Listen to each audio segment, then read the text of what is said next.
बात करते हैं कोरेगांव की, जो महाराष्ट्र के पुणे भीमा नदी के किनारे बसा एक गांव है। भीमा कोरेगांव का इतिहास 1 जनवरी 1818 को हुए एक ऐतिहासिक युद्ध से जुड़ा है।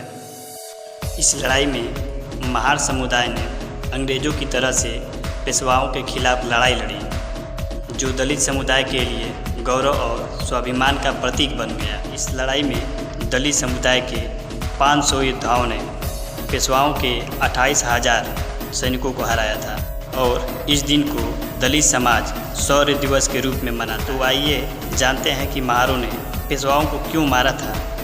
जब महारों ने ब्राह्मणों से इसे ख़त्म करने को कहा तो वे नहीं माने और इसी वजह से वो ब्रिटिश फौजी से मिल गए।